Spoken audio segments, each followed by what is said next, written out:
Ladies, gentlemen, and monsters of all ages, we are nearing the point where I can accurately say that we are within 3 months of the release of Monster Hunter Wilds. And as someone who is just an absolutely massive fan of Monster Hunter as a series as a whole, I am absolutely ecstatic. I have managed to stay almost completely spoiler-free for Monster Hunter Wilds, but of course, part of that process is me just filling and overfilling with this need to just engage with hunting games, and while you can of course just go back and replay Monster Hunter games you've already done, over the last few years especially, there has started to be a boom of essentially Monster Hunter likes. Games centered around hunting, carving, and then turning those monsters into equipment, which lets you hunt bigger monsters and then repeat that cycle even further.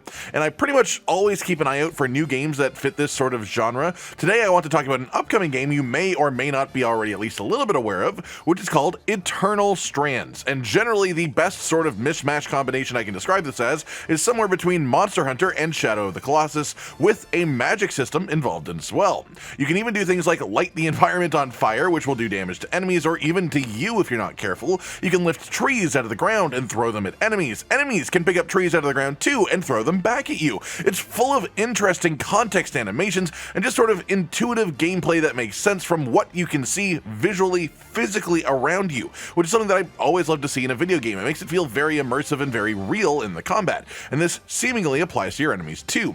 If you are fighting something massive and you want to climb on it, you can use ice magic to freeze a limb of that enemy to stop it from moving, which will then make the climbing easier. If your enemy has fur, you can burn it with fire to make it even more potent than fire normally would be. There are massive sort of humanoid enemies called arcs that you can even climb up to get to the weak spots on them, but you can be grabbed by the enemy and pulled right off and thrown away in a pin as well.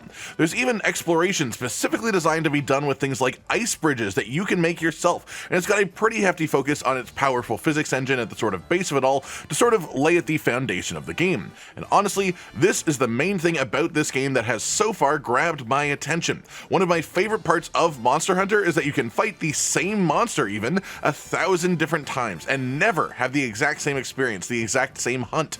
Even speedrunners who go out of their way to try and script monsters' reactions based on their positioning and stuff like that have runs that go off of that script regardless, because that's how Monster Hunter works. It breathes randomness, and that is a core part of what makes Monster Hunter feel so satisfying to do on loop for long periods of time and gives it that sort of one more hunt type of energy too. And to me, that's exactly what this feature represents too.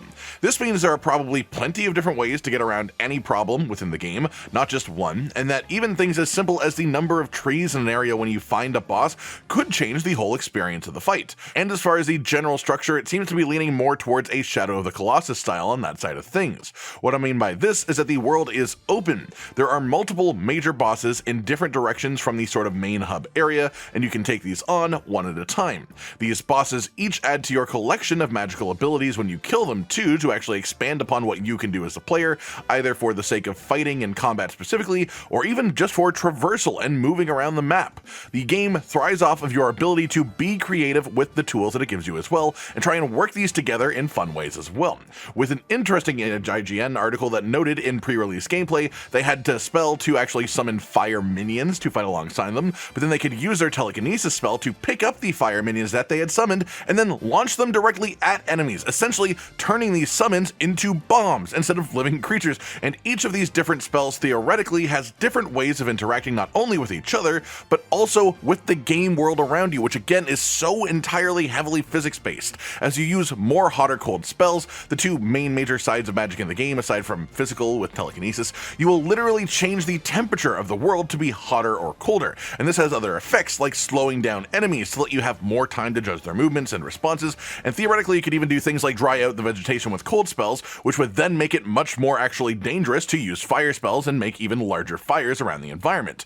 Of course, aside from the bosses too, there are also plenty of smaller sort of side enemies around the game, even little humanoid dudes that you can fight because they'll just be trying to stop you from achieving your objective no matter how futile it is after they've seen you take on a Colossus. So far, everything that I've seen about this game hasn't really pulled or gripped me in, at least as far as the story or the world building. It all seems pretty standard fantasy affair from a glance, at least on that side of it. Of course, maybe that could change in my mind once the game is actually released and I get to experience it firsthand and see what the story unfolds to be, but to me what this game looks at least from a distance right now, is like the hunting equivalent of a game like the Just Cause series, for anyone who has played those games.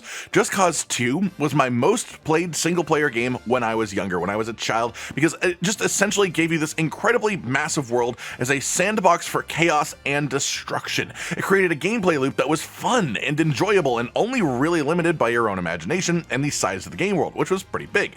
It gives you tools and toys to play around with, and then it shoved you into the world and said, go have fun, do your own thing. And while I have a soft spot for the story of those games that I've gained over time because I played them so much, I wouldn't say that their stories are the award-winning part of those games by any means. And I'm getting extremely similar vibes from Eternal Strands as a game for action RPGs. It's going to have really, really interesting gameplay. It's going to have some really fun stuff you can do, some extremely next-generation feeling physics engine reactivity, and even context interactions with both the player and the enemies in the environment that they're fighting in. It's going to end up being quite a lot of fun, at least in my opinion. Maybe not for a particularly long time, but there's nothing wrong with that either. Not every game needs to be a multi-100-hour grindfest journey. Not every game needs to be about the story itself completely. There is a niche that exists for games that focus on fun, solid gameplay above anything and everything else, and don't really care much past that. And personally, that's where I see Eternal Strands landing right at this moment.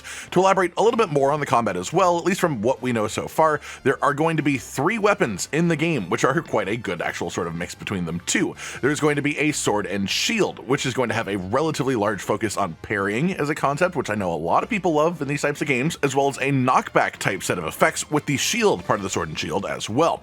There is also a bow and arrow weapon for a more ranged playstyle, and this is even advertised as having a time slow effect when precision aiming, which is always really satisfying to have in a more single player style game. And of course, this fits my expectations for the game too.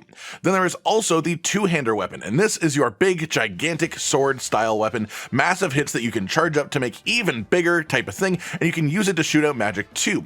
As well, whenever you go out into the world, you are able to bring one of each weapon type with you, so you actually have 3 weapons on your back, and you can swap between them as you go.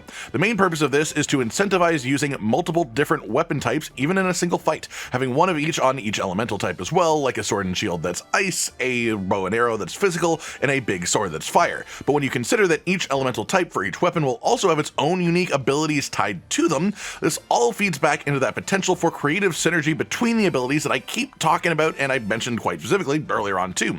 All in all, I think this game looks like it's going to be a fair amount of fun. I don't expect it to revolutionize the industry or even the genre really, but I think that I will enjoy playing it. As for when it will actually be planned to release, the current plans are Q1 in 2025, so the next few months, but nothing more specific than that has been announced. So it could be coming out before Wilds, or it could come out after Monster Hunter Wilds. But either way, I will be diving my way into the game at some point once it's available for sure.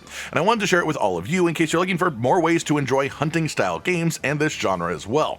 Like if you all liked the video, subscribe to the notification bell for more, and most importantly, ladies and gentlemen, until next time, stay sweet. Josh, Cotton, and Hollow with the videos, dropping the humor like a hammer on your tippy toes, bringing entertainment on a daily arrangement to take our insanity and turn it into entertainment. Yes, I said entertainment twice, to reiterate that it is nice to look into your faces on a mostly daily basis when you let us in your homes to make the whole world a stage. Goodbye.